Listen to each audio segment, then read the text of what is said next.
Thanks so much for joining us for this session. Today, we're going to be talking about telling the story of public and private partnerships. My name is Sandy Pareda, APR. I'm with Bulldog Strategy Group up in Tallahassee. But I've worked very closely with the state, both in the public sector and in the private sector over the last decade or so. And as those of you in Florida know, we've had some events in the last decade or so, so really coordinated a lot of those responses. But what I really want to talk about today, and what I'd like our panelists to discuss, and audience members too to participate if you would, I want to talk about shaping the story of the response and what happens after a disaster, how to talk about those public-private partnerships, and how to really help the media understand the value of what we're doing, both on the private side and on the public side. Because a lot of times there's a lot of chaos after a disaster, and do we have any current or former journalists in the audience panel? Okay, we've got one. So this is hopefully not going to offend you, but sometimes the journalists don't know where to go. And they just get on the scene and they want to put someone bleeding on a camera. If it bleeds, it leads. And so it's not great. Sometimes the story is really negative to start out with, which is really frustrating because given the level of participation here today, I know that I can say that all of us care deeply when a disaster happens. We all are trying to make a difference. We're all trying to mitigate this for our community as much as possible. And it can be really frustrating when the first story out of the gate is how terrible everything's going. So what I really want to talk about today is how we build that story for people, how we find the elements of those partnerships that are interesting, that are valuable, and how we make those connections, whether it's through getting someone, maybe it's a victim, getting someone to talk to a reporter, maybe it's finding the right spokesperson, and really figure out how to put those stories together and offer them to the media so that people get a real picture of what's actually happening. So what I want to do is kick off the discussion talking a little bit about the difference between public information and crisis communications, and then how that relates to both the emergency management side and the private sector side. So those of you in the panel, if someone could just kind of talk to us a little bit from, let's start with the government side. Tell us a little bit about what's different between straight up public information and shaping the story through crisis communication. Hi, I'm Julie Roberts, and I'm the Director of External Affairs for the Division of Emergency Management. I'm the one that has been blowing up all of your emails on Friday nights and Sunday nights this week. So first, I thank everyone for being here and contributing to the discussion the next couple days. This is a panel that I was very passionate about in the fact that I think many times at different levels when you talk about public information, people just assume whoever your PIO is, you make the decisions behind the doors and then you walk out and you tell your PIO what you want them to spit out in a press release. I will say I'm very fortunate having Director Kuhn as a boss because he has always made sure that I've been at the table, we've been engaged, we've been there to talk about how are we managing the crisis both through social media and traditional media, and how are we really getting that information out, not just in a press release. Probably the one story I'm really proud of is my first disaster was Debbie, which happened back in 2012. I had CNN running around the state of Florida looking for a story. That's never good because they're going to find whatever story they want. So instead of just having them roaming around, I spoke with them, and then I spoke with our Florida National Guard media representative and said, I have an idea. What if we take your high water vehicle and put the tag General Titshaw on the vehicle with a CNN reporter, and you guys can give them a tour and you can show them what's really going on out there and where the flooding is happening. I will say it was a very positive story. General Titshaw was extremely happy with the coverage. The Guard was, CNN was happy. They were able to tell the story, but we were able to control that story, which I don't think often happens. And so that was something I was really proud. We were able to really control the story that was getting out and being able to direct the media where we wanted them. So that's just an example of how we've done that within the division. But what we'd like to hear is, we have representatives here from the county. Kelly is from Oklahoma, so we have other states. I have a couple of the FEMA external affairs people here in some of the cities, Nathan with the Department of Health. So we want to just kind of hear how we tell the stories and what's the best way to get the positive story out from the government. But then I want the private sector to really talk about how do we help you guys tell the stories of the things you're doing well? Because I think that's the other piece that we want to make sure we're doing. John Ward, Clay County Emergency Management, Northeast Florida. I think just tacking on to what Julie said and some of the conversations that we had in the earlier panel, it's key that we're having these conversations and making these partnerships now. Bringing our private sector partners into our EOCs, whether it's the local level or the state level, to be familiar with those processes, understanding how we can work together. As our private partners, many of the private larger companies have huge marketing firms that are able to assist us in getting messaging out, not only to your people that are coming into your stores, but also your staff. You have a large amount of staff that you can communicate with, so helping us get that message out is key. Bringing the media in our exercises, certain types of trainings is key also to build that partnerships and the trust. So when we do have that event, as Julie stated, we can focus on the good things that are happening, not just the blood and the negative things that are going on. My name is Megan Graham. I'm from the city of Jacksonville in Duval County Emergency Management. I'm going to piggyback off what John said. One of the things the city of Jacksonville does is engage our private sector partners in the preparedness cycle. We develop each year our preparedness guide. I'm going to give a plug. There's some out front if you want to see them. We engage Winn-Dixie, the American Red Cross, and the media, and they are the sponsors of our preparedness guide. Winn-Dixie prints 400,000 preparedness guides at no cost to the city.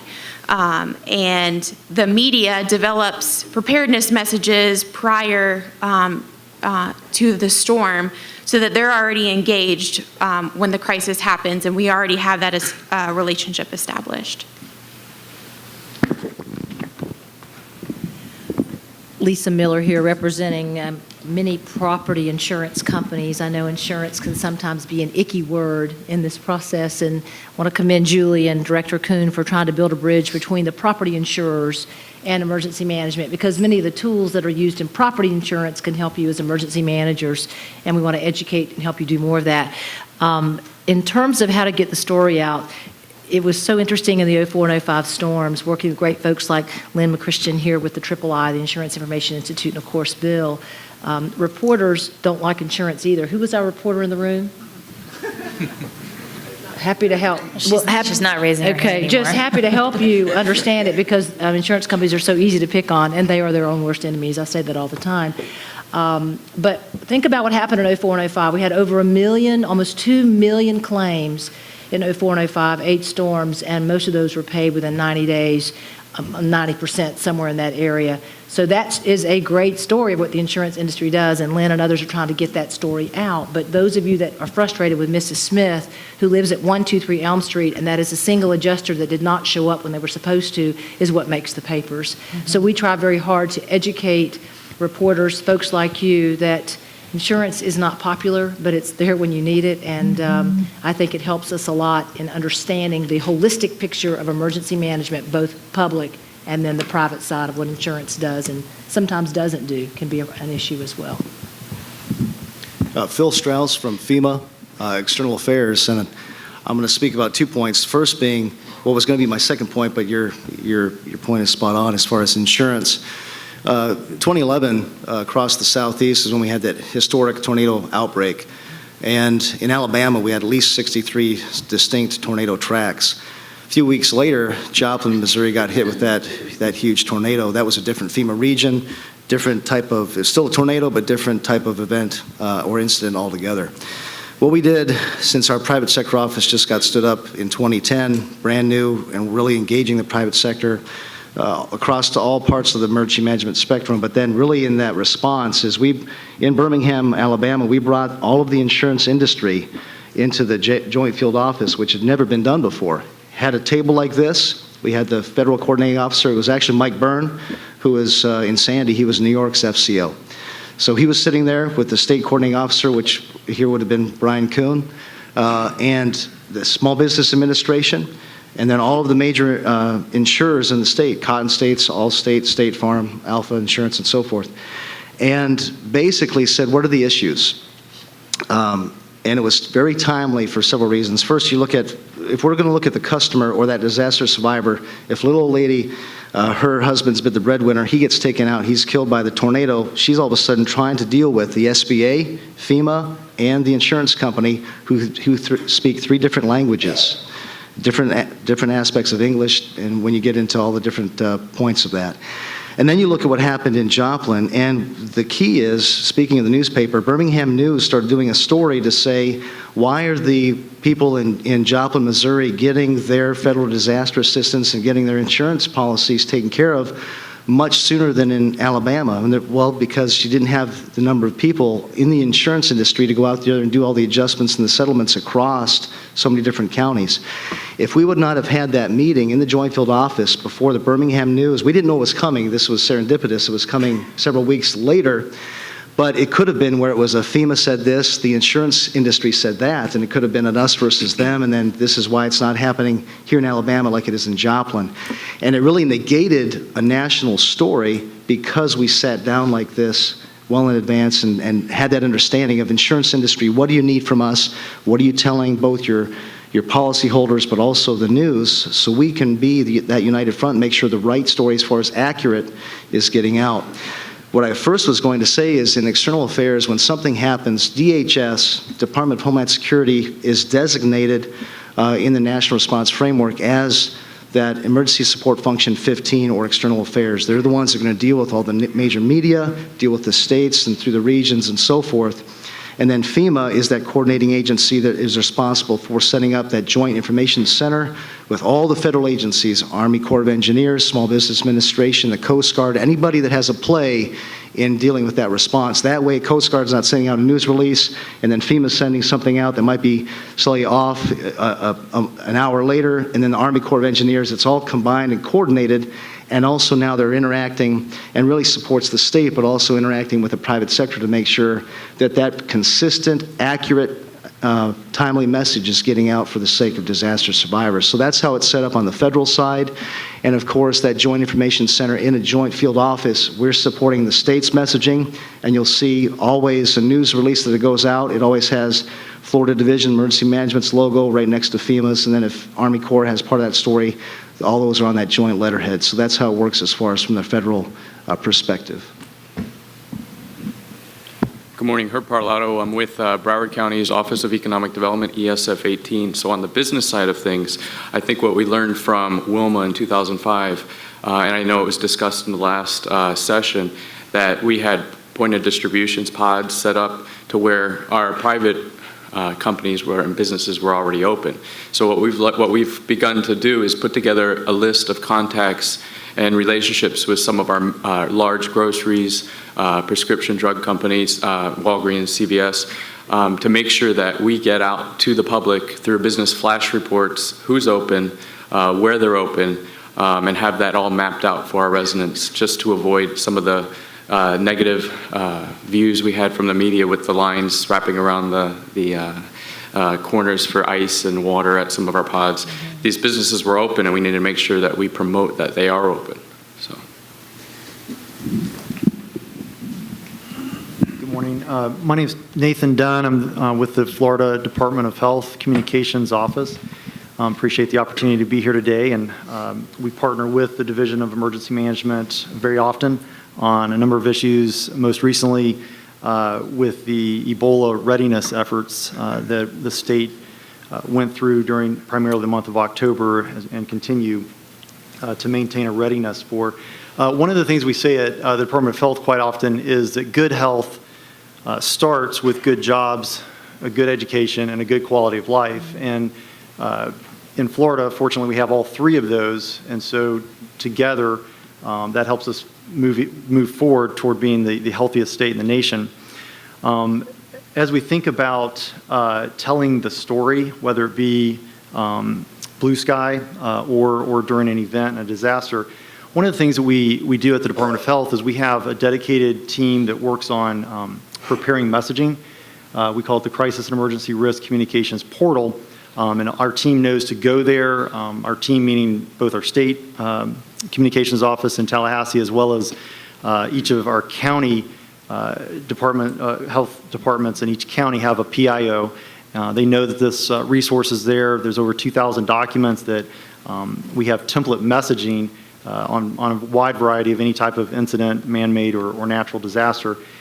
And what I've found in my time here is that having that messaging already prepared and kind of reviewed often and updated allows us, when we're in the middle of an event, to be able to grab that, have the core public health messaging or public safety messaging there, and then be able to tailor whatever the actual circumstances are around that, rather than having to go to our various programs and gather some basic research during an event. Obviously, you don't want to be caught doing that. So that's one of the items that health contributes.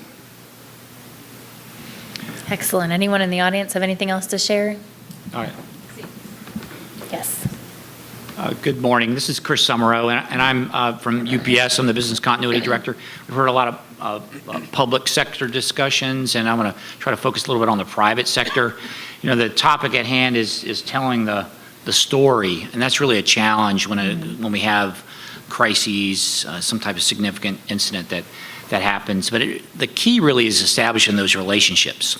And we've talked a lot about public-private relationships, and now we're talking more about private relationships, but the key is establishing those relationships up front. We have a great relationship with our FEMA reps and our DHS PSAs, so we know we're going to get the right information and the right response when it's necessary.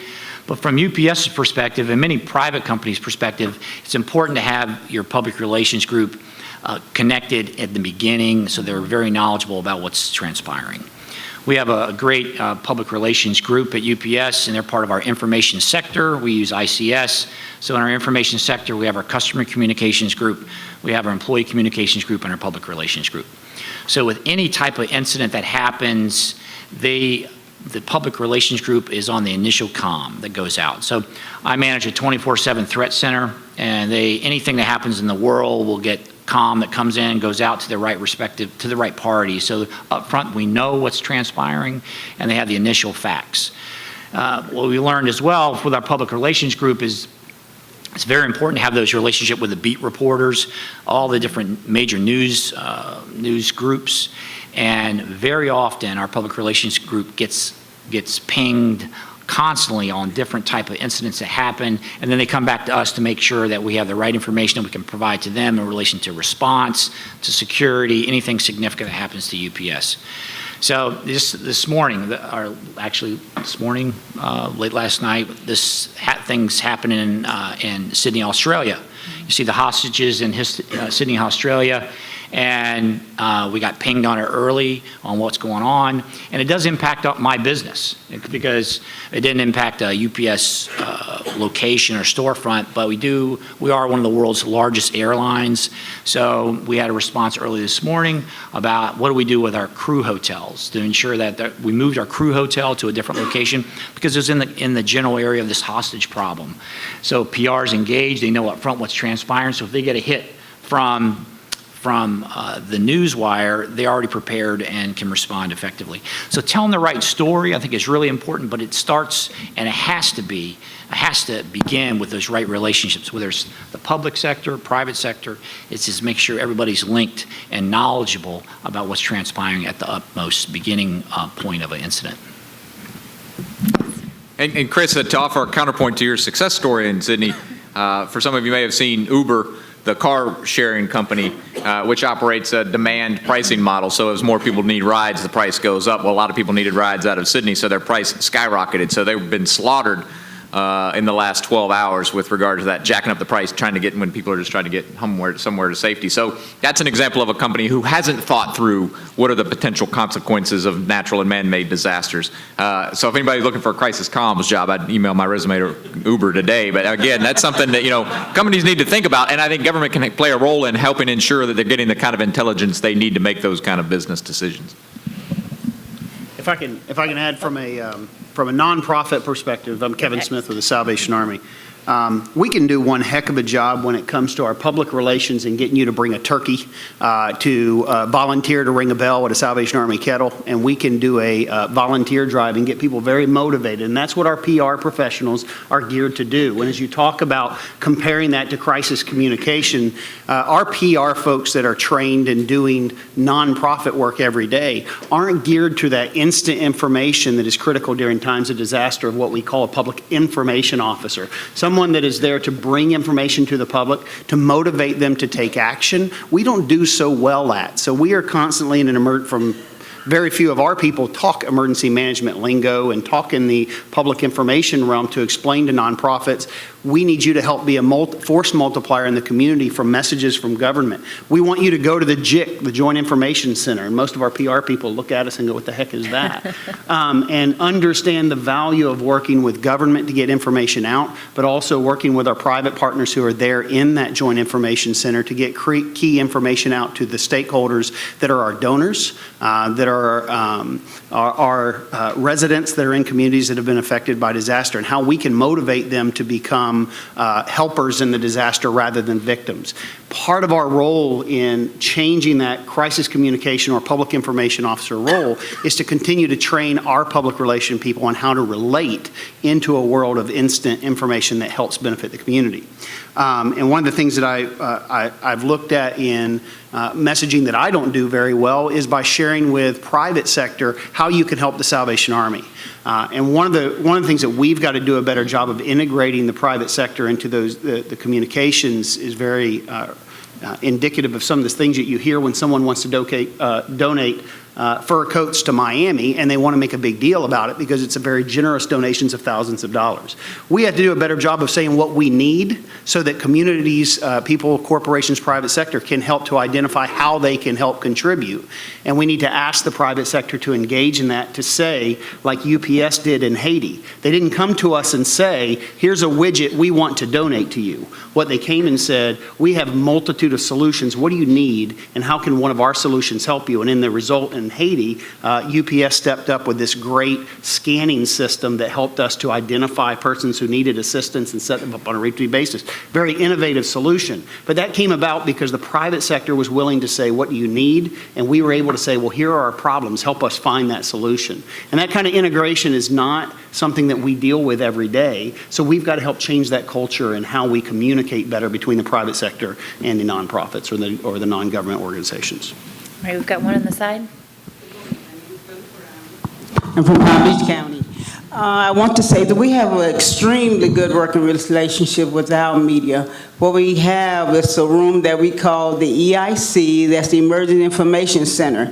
Anytime there is a disaster, even an exercise, we will have our local station come in, and they will sit in that room. They will not sit in the operation room, but they will go immediately to that room and start gathering all information along with some of our PIOs that are coming over to the EOC. And once that information is gathered, everything is funneled through the information officer. And again, when there's a disaster and we go out there into the field and the media would like to come along with us, they know that they are to, if they want to interview the people that we are collecting the information from, that they first will ask us if it will be okay with them to interview that particular person. If it's all right, then we will ask that individual whether or not they would like to be interviewed. So those are the type of relationships that we have with our media. Okay, so all really good information about really how to build that public information sharing, getting the information out to people, and I think that's a really critical point. We've talked about integrating the public relations and the PIO folks into your planning process in advance. We've talked about the importance of relationships. So now I want to talk about storytelling. How do we not just get the information out, because you have to, you have to send the information out, you have to get the facts out to people, but you can choose to tell a story. You can choose to shape how the information is going to get to the media. And so I want to talk about the elements of a story. Anyone who's in the audience, please feel free to share, but what does a story need to be compelling? Yes? It needs to be accurate, it needs to be timely. Yes, accurate is very good. Yeah. accurate is important. Sometimes the media, but yes, accurate is good. Timely is hugely important. You really can't, I mean, to a certain extent, you can do follow-up stories and kind of give a story legs. That means to kind of stretch it over a period of time. But timely is important. But what is really just the heart of a story? What do you need? The hook. Yes, what's the hook? Human interest. Yes, human interest. You need someone who is knowledgeable or who has been personally affected, who can speak about their experience. You have to have a beating heart. Someone has to be talking to the camera. Someone has to show that they care or they've been affected. So with that in mind, I want to go back a little bit to Julie's example of taking the vehicle out into the flooded areas. What I'd like us to do is think about and then share with the group. Let's take natural disasters as a whole, and let's talk about the types of stories that we could create to help the media shape their story about how we're responding, public and private. What can you develop as an opportunity to tell a story about how you're responding? I think whether it's a flooding event or some type of natural event, in that response phase, as Julie spoke of, getting out to our unmet needs, our citizens that are impacted, and that's truly where the public and private partnerships are going to come into play, and our NGOs are out there assisting our citizens, which is going to be that story, but also engaging in the partnerships and showing the partnerships of the various organizations that are there, because we're able to get out into the community, bring the media in, show us taking food, shelter, whatever that may be, to our citizens out in the impacted area. Absolutely. One of the stories that sticks with me, and then I'll give it back to you guys to kind of discuss, is when Tide came in after the Joplin tornadoes and set up wash laundry centers. I mean, that to me, and you talk to these people who didn't have any clean clothes left. Some of them didn't have any clothing left, but they were able to go and they were able to wash a load of laundry, and it made such a difference to them. And so that's a story. I mean, the Joplin emergency response teams were working hard and they were getting the information out, but that's a story. And so how does the group in this room, how do we identify those opportunities? What are those opportunities? And how do we get that information out? Kelly. So one of the things we do in Oklahoma is we do a lot of media availabilities. So, beyond the initial disaster tours with VIPs and stuff, we work with our governor's office and we'll set up recovery tours that may be a week or two or even longer after the event, where we've identified some specific things that we want to showcase with the media. And we get really good turnout from the media for those events. They really enjoy them. I always feel like, oh, they're not going to come to this. I mean, they can tell this is a junket, but no, I mean, it's good information, it's good footage for them, and they come and they cover that stuff.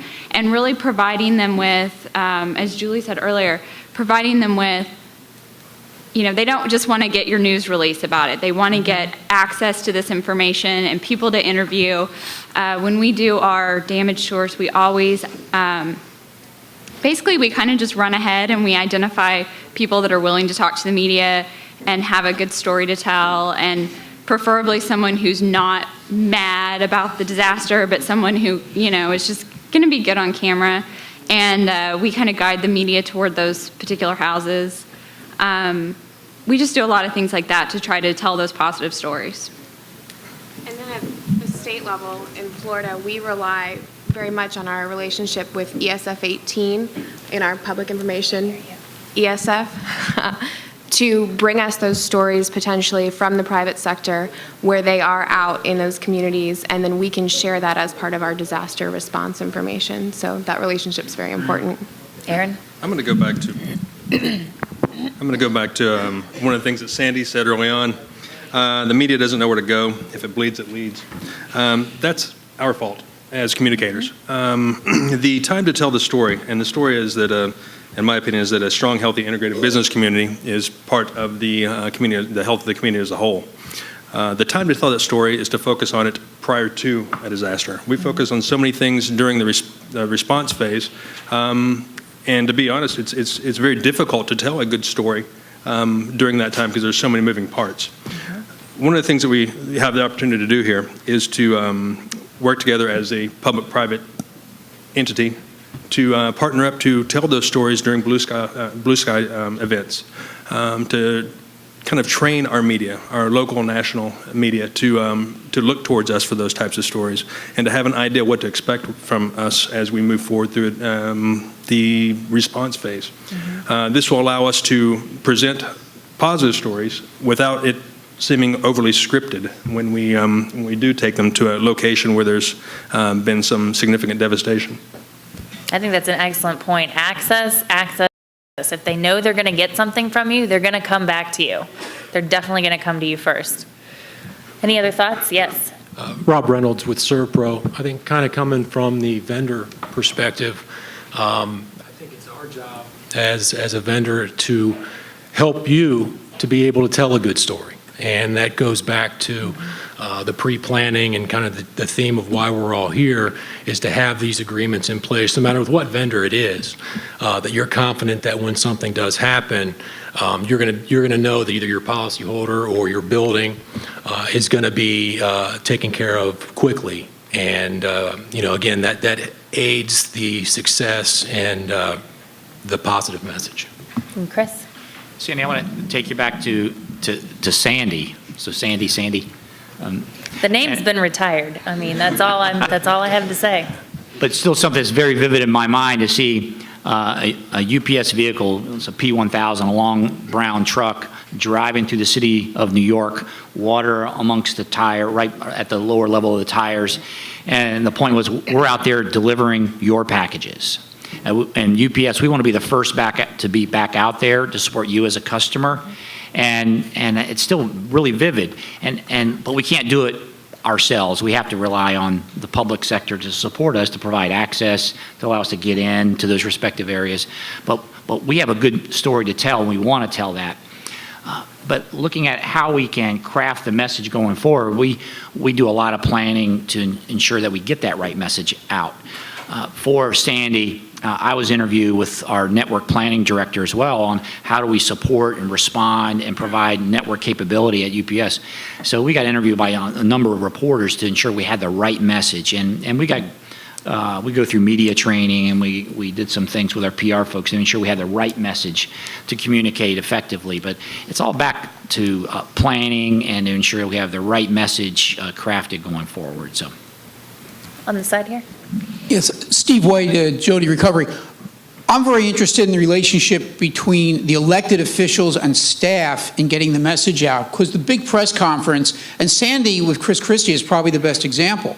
It's not only the elected officials speaking to the public, providing reassurance, accurate information, but being very non-political, because it's the needs of the public that are paramount. And I think that the staff level, making sure that you have a good relationship so they'll trust what you say, so when you give them the information, they'll take the message and essentially not run with it past the appropriate levels. I can't see you, but yes. Sorry about the lights. I'll step out here. Cesar Rivera from the Red Cross. An opportunity to tell a story in the local community is at a shelter.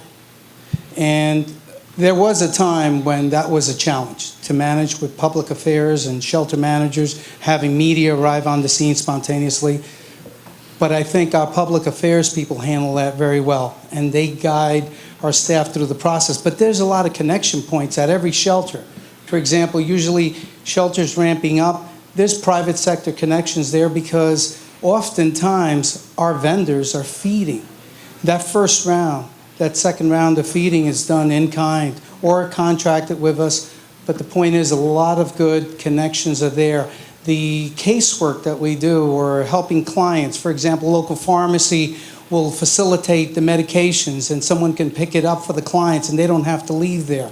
The school is opening up that site or a private entity is making it available. There's a ripple there throughout the whole community where good things are happening, and it's locally there in the shelter. So telling that story correctly is a success story all around. Of course, sometimes we have some challenging scenes, like someone said. We don't want someone that's going to be mad at us, but we protect the client's privacy, and PA, Public Affairs, will facilitate those interviews. Kelly? Yeah, I just wanted to kind of tag on to what a lot of people are saying.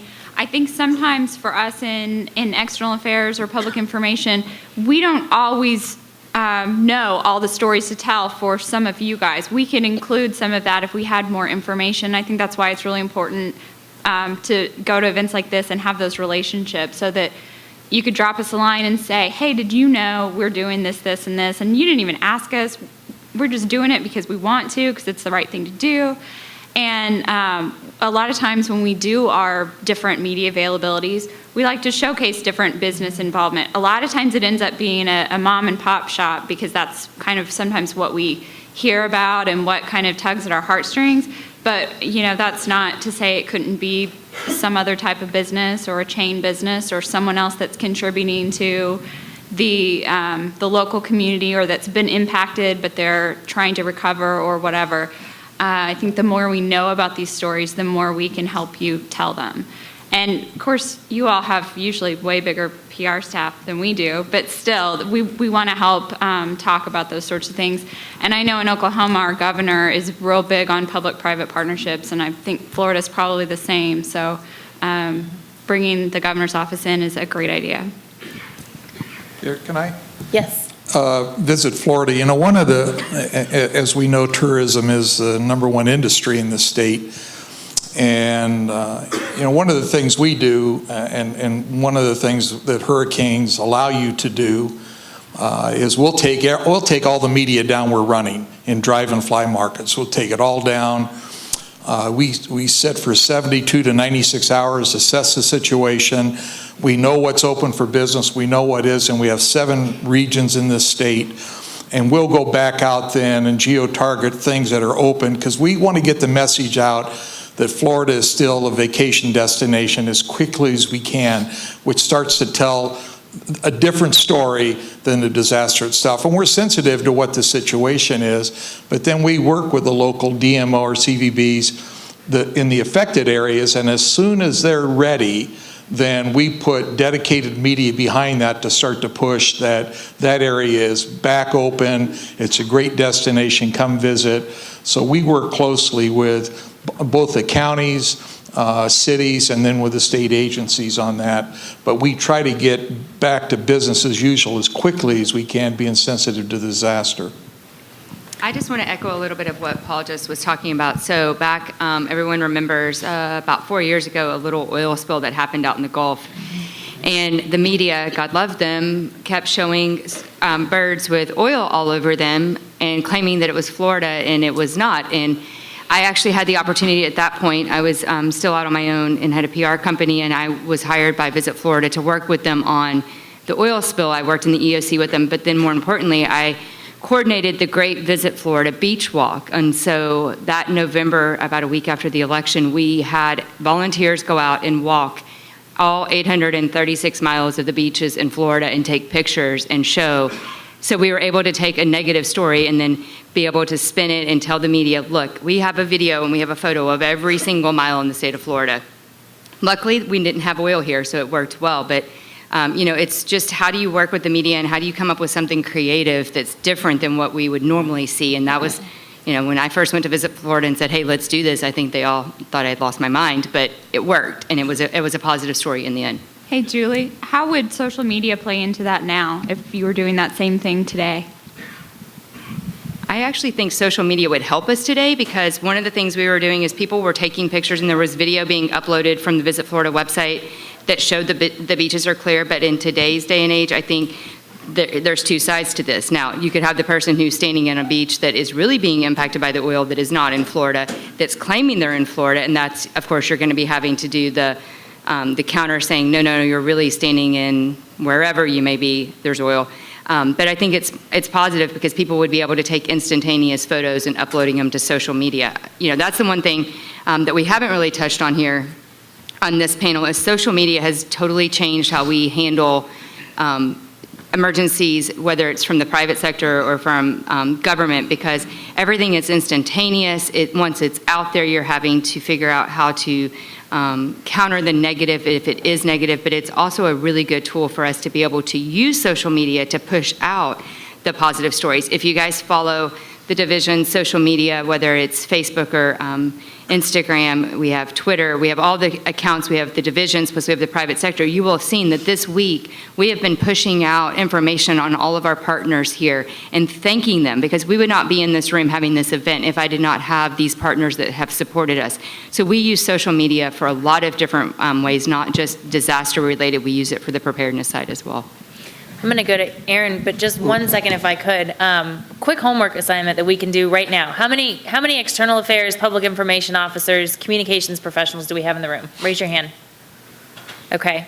And how many, and all government? Yes? Government? Okay, great. So now if you're in the private sector and you work in business continuity, you work in external affairs, you have some connection to your PR team, raise your hand.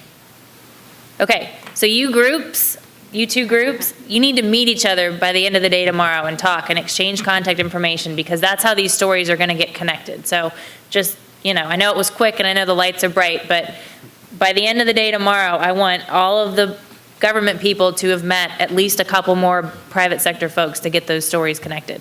And back to Aaron, and then you. Thank you. Social side of this, we have a hashtag LoveFL. In the last 12 months, we've had over 350,000 images with over 1 billion impressions generated by Floridians. Floridians, as I say, in their DNA, they have hospitality. And so one of the things we would do in a disaster situation is to really turn on that social side of what we do, because Floridians really will get engaged and get involved. And just like Julie said, the volunteers we had to walk the beaches. I think it is a great way on a peer-to-peer getting that message out. Aaron and then Director Kuhn. Thank you, Cindy. To touch base or kind of support what Julie was talking about, social media there. Social media, it does add a speed with which we're not used to seeing until recently, the way the message is transmitted and in many cases believed. It presents a challenge for us as well as some of the benefits. One of the challenges that we see are not directly the challenges we face, but the challenges that our media partners face. One of the things that we've gotten, I'll defer to Nathan here as well, during the Ebola preparedness that we just went through, we saw a lot of the media inquiries we got came as a result of social media postings. That's the first place they saw it, and so they're looking to outpace what has become their competition in the Twitter and the blogosphere of today. So that's one of the ways we found that we could kind of affect a better relationship with our media partners by being responsive to their needs as far as rumor control and the things that social media produce that might not have always, luckily in our case, were never really credible leads. So that's one of the things where social media can be kind of a double-edged sword. Director Kuhn, and then we've got a couple more on the side here. Aaron is right. When we see reporters come to the EOC now, it's no longer a cameraman and a reporter and some guy driving the van. It's one person holding a microphone, holding a camera, driving their own car. They're under-resourced, so they're looking for ways to get to shortcuts on the story, so they are using social media. So we've got the opportunity to go straight to the customer through social media and have the benefit of that driving the media story as well. So we're taking more and more advantage of that, as are most of you, the opportunity to go straight unfiltered to folks. And it's good opportunity for us, because oftentimes during a disaster, as our Visit Florida counterpart said, we'll be at the disaster scene looking somber and dealing with that, but then we've got to go somewhere else and help them recognize that Orlando's still open, or Miami's still open, or Key West is still open. And you can do that kind of bifurcation through social media. You can divide and not bleed over on some of that. We did during the Ebola thing, which was an extremely difficult comms situation to manage, because you had to promote the fact that Florida was ready, but you also didn't want to over-promote that Florida was ready and lead people to think that we actually had an active case in the state, and you had to do all of that under an umbrella of an ongoing election. So extremely difficult task for our media folks to manage. But again, using social media, one of the things we were able to do is get ahead of some of the things. We activated our virtual operations support team from Florida State and had them start monitoring for anybody potentially considering canceling their vacation to Florida, so that if there were an active case in the state, we could see that and help disabuse them of the fact that it was anywhere near their vacation spot, or that they were we could help get that marketing out there much more quickly than we ever would have in the past. In the past, you would have had to wait for that story to appear on media, and by then we'd be 24, 48 hours behind it. Now we can get ahead of that and prevent that from ever becoming a story in the first place. If I can get this gentleman here and then Lisa. Stan Bronson from Florida Earth Foundation. We bring a global perspective to the table. We do a binational program called the U.S.-Netherlands Connection Project, where we bring professionals over to the Netherlands to take a look at Dutch infrastructure and water expertise, and last few years on coastal resilience. And in 2010, we had a PBS crew that accompanied us that did a PBS documentary for the state of Louisiana after Katrina. And from that one documentary, there were all kinds of things in Louisiana that happened because that documentary was all storytelling. And it wasn't the idea of the here and now, because that's what we focus on usually when we talk about disasters. But circling back to what Aaron said just a minute ago, if we don't take the opportunity to look at the long-term perspective of how that we can use storytelling and the media to plan ahead so that disasters aren't so bad, we're missing a great opportunity. Lisa? Thank you, Sandy. One of the things I've found working, again, in the insurance industry is that the media can be scary. A lot of times we don't want to run toward them, we want to run away from them. I see Kelly smiling over here. I often say to those that I work with, especially in the insurance industry, insurance executives who have been burned, if you will, because they try to do the right thing, the media just doesn't want to give the credit for it, that you have to keep at it. You cannot let one failed story or one bad story make you disenchanted with working with them. They're real people too. And they kind of self-correct themselves. If they continue to misreport or screw up the facts or not get the story right, it kind of self-corrects with certain techniques and things that those of us in external affairs know what to do in that instance. So I encourage each of you, when you get back to your offices, call your local Action News reporter, call your local news reporter. Sometimes they're few and far between. We're losing them by the droves. But have a cup of coffee with them for no reason, to run toward them, not away from them. And it helps to get ahead of that. And we in the industry, insurance industry, know all too well that we're only as good as our worst claim. We never get credit for all those 99.5% that we do well. So we're constantly striving to tell a story that is tough to tell when no one likes your industry. No, that's an excellent point, Lisa. I mean, you really have to go to them now when you don't need anything, when you're not pitching them. Just build those relationships.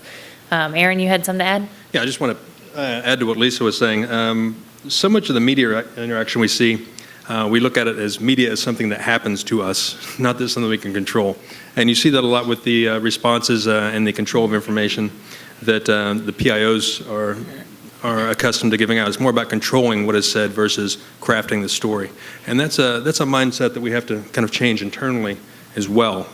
Focus on what's the story that we want to tell ahead of time, and how's the best way to do that. Again, going back to some of our private sector partners and NGO partners to offer those good stories ahead of time. It's going to take some interaction prior to the response phase. All right, and we're about to wrap up, but what I'd like to do is if you're on the panel here and you haven't offered a comment yet, what I'd like you to do is tell us about your favorite post-disaster public-private partnership story.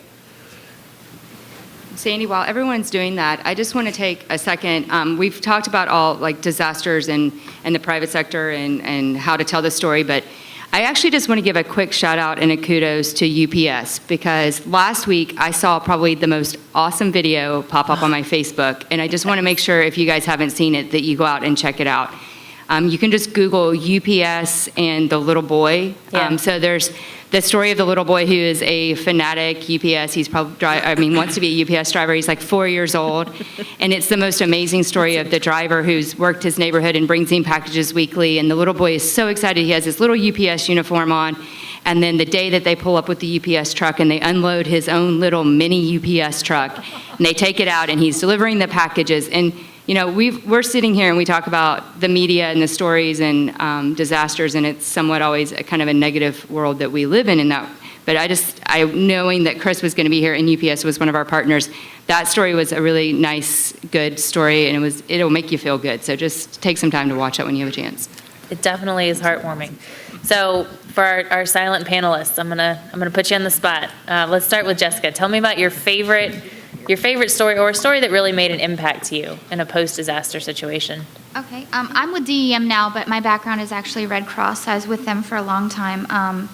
And the neatest part about the Red Cross, at least locally, is they're really good at building relationships, like we've all kept talking about. But when Katrina hit, we were in Tallahassee, but we still had thousands of people evacuating to our areas.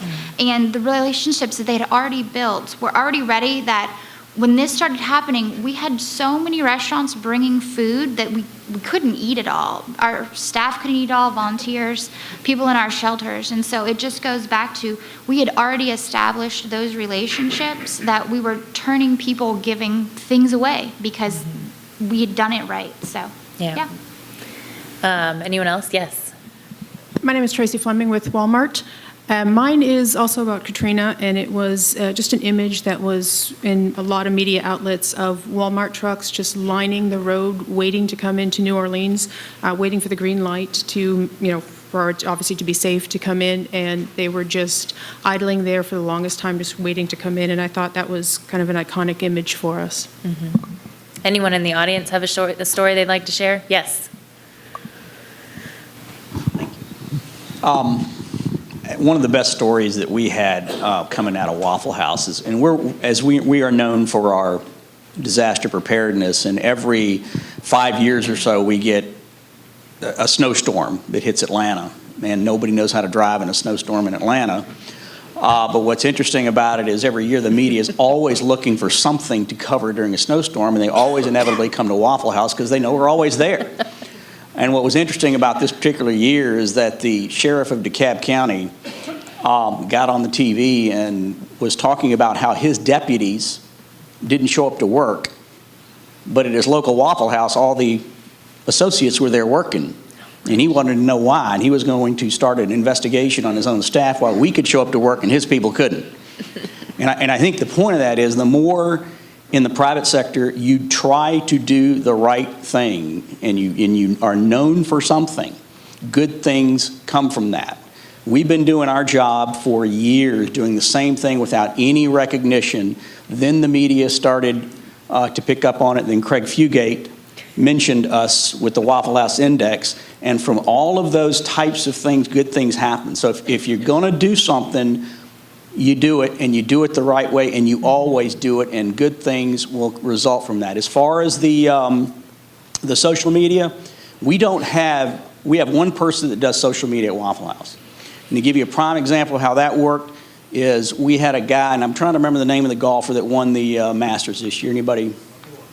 Bubba. Bubba, after he won, he came and ate in a Waffle House. Okay? Our social media person tweeted it, and it picked up 1 million impressions. Okay? Bubba went to one of our competitors after Waffle House to have a milkshake. They didn't tweet it. Nobody knew he was there. So it works. All of this stuff works to your advantage, but you got to first want to be able to do the right thing. Any other stories? Yes, right here in the front. Pinellas County, again, I remember prior to Sandy, when you were able to deploy an emergency or incident management team to Sandy, we did embed a PIO locally from the Tampa Bay region. And that had an extremely positive impact, not only with government and executives for the teams that were deployed, but for the media also. That PIO was able to set up a daily blog which transmitted our activities back, to the Tampa Bay region and ultimately up to the state EOC. I would offer out the suggestion from a private standpoint that if you've got teams deployed in the same type of status where you embed a PIO with your private partnerships. Again, that sometimes in the case of Waffle House, if the personnel is not available to manage your social media, that's understandable. But for UPS or Publix, a lot of the business continuity exercises I've been to, the branding that keeps being repeated is that they want to be, UPS wants to be out front, Publix wants to be out front. That might be an alternative to getting that message across in that social media context. Sure. I'm going to close with a story. Oh, I'm sorry, we have one last comment, and then I'll close with a story. I just like to tell this little story. It's sort of the opposite of what we're talking about, but it's funny. When the wildfire was going on in Daytona Beach and Flagler, I was working with the state, and of course I was deployed up there to work in Daytona. And it was so heavy and everything. And so the first responders said that they needed bandanas, and that's the word when I was saying that, oh, they all need bandanas, they need bandanas. And so the next morning when we walk into the Daytona EOC, we see all these bananas and everything all around, and we say, where all these bananas come from? What's the cost of the banana? And then, of course, we found out that it was where the newspaper article had read that saying that the EOC wanted bananas, and they said, bananas? No, we wanted bandanas. So, so that's how it can get twisted too if you're not careful. Okay, so your story is funnier than mine. I'm going to close on this note. It's somewhat personal, but most of you may be aware that within the last month, Florida State University had an active shooter situation on its campus. Fortunately, no one was killed other than the gunman. The crisis response was amazing. FSU Police Department took care of the situation very quickly. More than 400 students were evacuated safely. And all the information got out very quickly. But within that week, a story came out that that really didn't have to come out. It was the choice of this organization.